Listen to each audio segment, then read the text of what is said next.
Attorney Torion, if you're wondering why, bakit yung sa PNP yung pinaka violent na terorista ang nakalagay lang doon as you said 1.2 million or ilang million ba yun? Pinakamataas? Ha? Ha?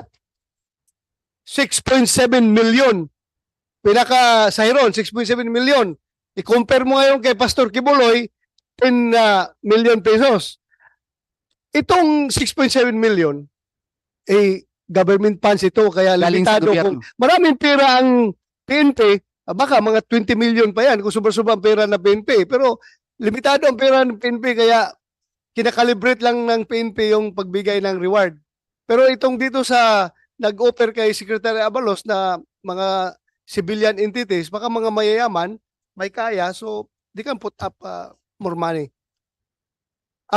Pakinggan muna natin after Senator Robin Padilla, will recognize Secretary Abalos. Go ahead, Senator Padilla. Maraming salamat po. Gusto ko lamang po uli-balikan si Yusek Nicolas Felix T. Kasi po, kasalukuyan na po kami nag-uusap ng aking legis para po kung ano pa yung pwede nating gawin doon sa batas. Gusto ko lang pong linawin uli, parang verification lang po kanina sinabi nyo kasi iba pa rin ang bounty at reward. Yung bounty po para sa convicted. Yung reward para po sa accused pa lang. At pwede din po reward sa impormasyon lang. Informasyon lang. Nagagawin na ng akusado. Opo. Yung pero, sige po. I would like to correct you, Senator Robin Padilla.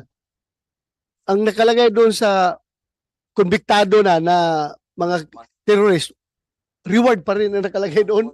Reward pa rin. So ibig sabihin, actually interchangeable yung word na yan, bounty or reward, depende how you term it. Kasi nakalagay talaga sa PNP, reward. Please continue. Paano po yun? Pareho po ba ang gravity nun? Halimbawa lang po, nagtatanong lang po kami wala po akong gustong anuhin dito. Nagtatanong lang po kami para makagawa po kami ng tama kung ano yung kailangan ng batas. Opo. So paano po yun? Magkaparehas po ba ang gravity ng accused at ang convicted na? Yung force po na, yung strong arm of the law, pareho po ba yun? Iba po yun. Iba po yun. Ang convicted, wala na po siyang presumption of innocence.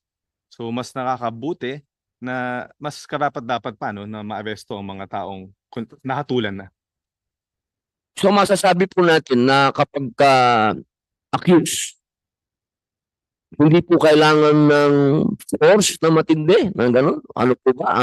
Coercive force lang ang gamit? O ano po ba? Walang distinction. Walang distinction. Basta pinaghahanap ka ng batas. Wanted ka, convicted ka, o accused ka pa lang, basta pinaghahanap ka ng batas. Parehas yan. Ganun po. Nasa implementation na po yun, Mr. Senator. Sa nasa rules of court naman natin, sa rules of arrest, pag maaari pong gumamit ng necessary means ang ating mga layas habang ini-implement ng warrant of arrest. Apo. Salamat po. May tanong lang po ako sa ating mga kasama po sa KOJC. General, opo. Hindi po ba kayo nakaramdam ng parang medyo iba ang trato sa inyo ng batas? Magandang araw po muli. Salamat po sa tanong, Senator Padilla.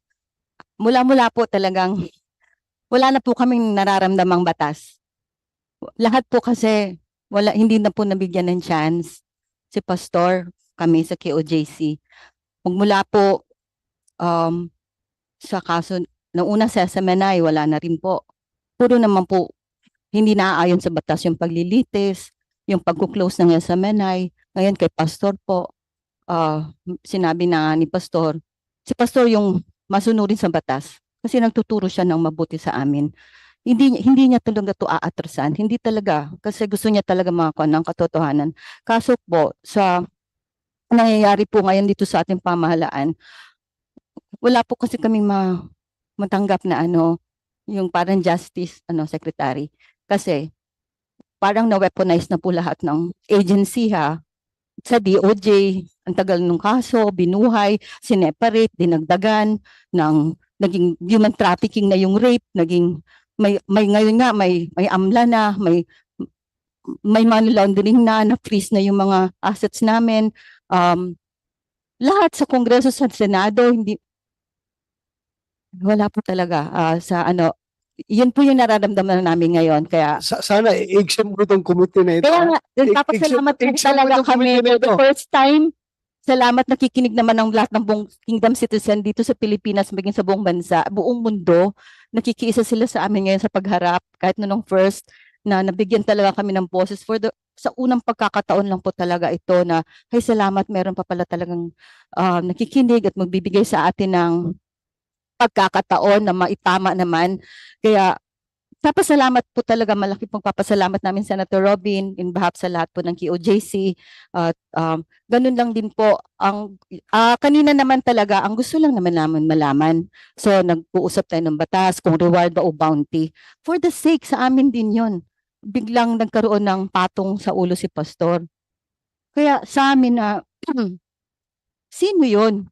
Magtatanong talaga kami, bakit meron, kaibigan ba namin, kilala ba namin, o may kaaway ba si pastor? Meron bang nagkaka-interest kay pastor na mawala siya? Ganon. Bakit may influence ba si pastor? Anong bang interest nila kay pastor? Bakit ganon na lang talaga sila atat na atat? Grabe sila kung mangharas. Bakit si pastor, ang dami namang problema ng Pilipinas, ang dami namang kriminal, ang dami namang mga drug bust nila na ayaw ko kung totoo o hindi. Bakit wala po yan? Bakit si pastor? Yun po ang nararamdaman namin ng buong Kingdom Nation. Nananahimik kami. Sabi nila nananahimik ang pulis. Kami yung nananahimik.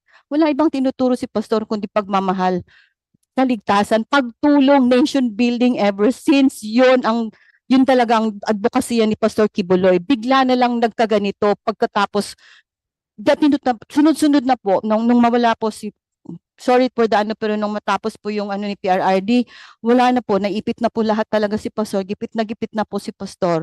So yun lang po ang gusto namin ipaabot sa lahat. Bakit po ganon? Kaya maraming salamat po in behalf po ng buong Kingdom of Jesus Christ, Senator Robin, Senator Bato, at sa lahat po alam namin marami pa rin matitino, marami pa rin naman talaga mabubuti ang puso sa ating mga leaders, sa lahat ng mga namamahala. Kaya we are taking this chance, ang pagkakataon na masiayos po lahat. Sabi naman ni Pastor, ulitin ko lang, kasi hindi na namin kasama si Pastor, na haharap naman talaga siya kung ano yung korte. Yung natapos na kaso sa Davao, binuhay lang nila ulit sa DOJ, binuhay ulit nila sa Pasig at sa Quezon City, nahati pa. Haharap talaga si Pastor, wag lang po talaga wag lang talaga makisawsaw, wag lang talaga makialam ang Amerika. Kung wala lang dito lang talaga sa ating pamahalaan, dito lang talaga sa ating korte, makakaasa po talaga kayo na si Pastor, pero hindi po namin siya ngayon kasama, pero hopefully nakikinig si Pastor at malalaman din niya itong mga nangyayari, kaya maraming salamat po. Chairman, Bigyan pala kami ng sitwasyon ni Pastor, ha?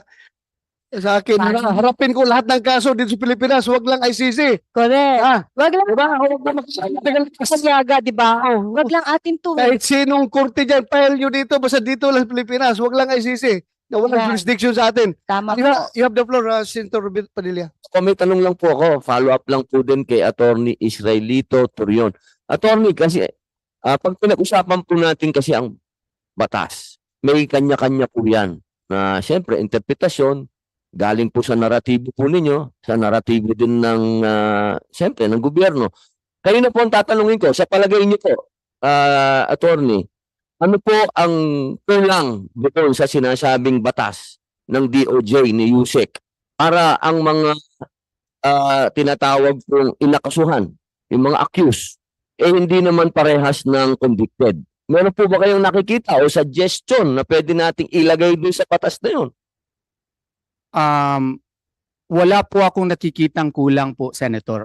Ang nakikita ko lang ay siguro I understand Yusekte. Trabaho niya yan. Baka with due respect, baka ganun din talaga yung pagtingin niya. Pero kung basahin po natin yung Villanueva versus People, Your Honor, which likewise involves a violation concerning Section 7B, Your Honor. Doon po ay parang opisyal po siya ng opisyal po siya ng gobyerno. Tapos iniimbestagahan niya yung isang kooperatiba. Nagkuha siya ng loan. Oo. Iba naman yung transaction sa loan pero sa same kooperatiba pa rin.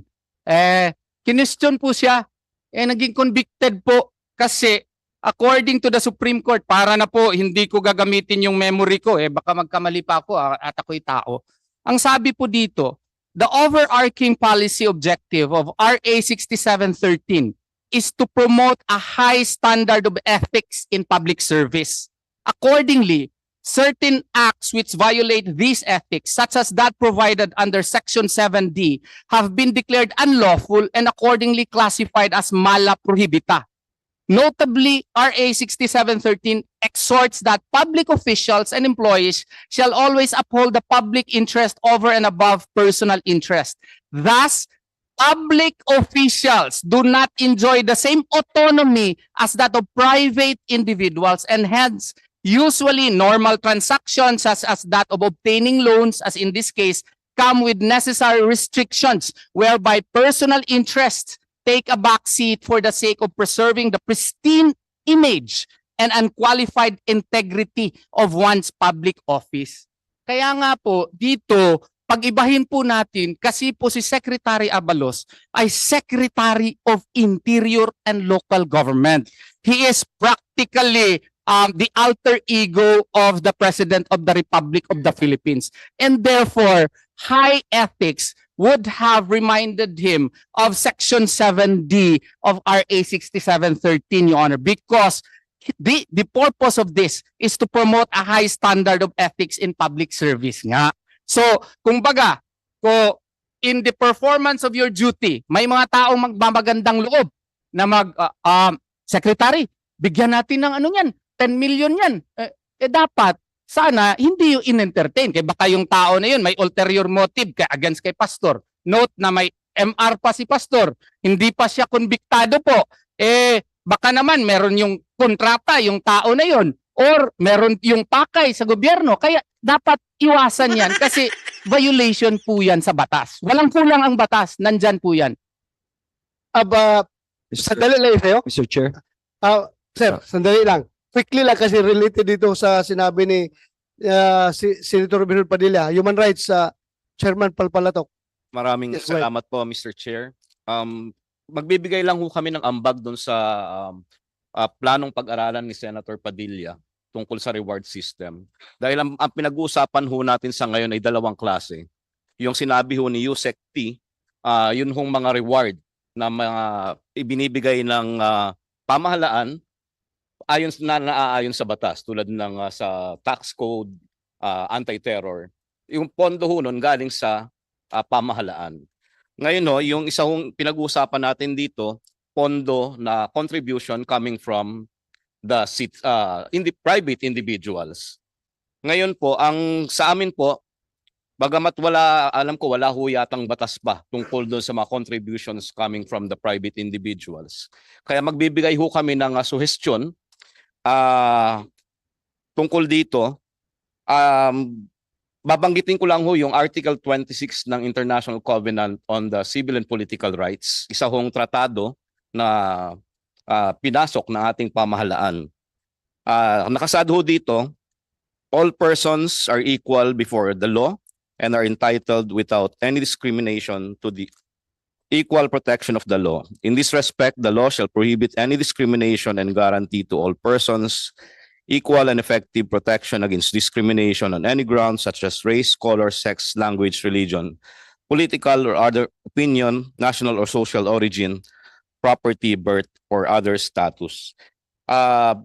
Garantisado rin po ito ng ating saligang batas sa ating Bill of Rights. So, equal protection clause. Kaya ko binanggit ito dahil sa paggawa ho ng ating ng batas patungkol ho dito.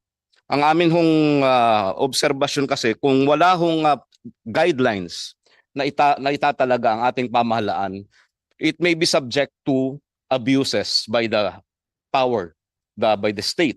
So kung sakali hong gagawin niyo po itong batas na ito ay magtalaga lang ng tamang polisiya upang magkaroon ng pantay-pantay na pagtingin sa ilalim ng batas ang mga tao regardless of na may tamang pamantayan kung paano bibigay yung reward or award or bounty sa tao. Maraming salamat po. Mr. Chair. Mabuti dito ka, Chairman.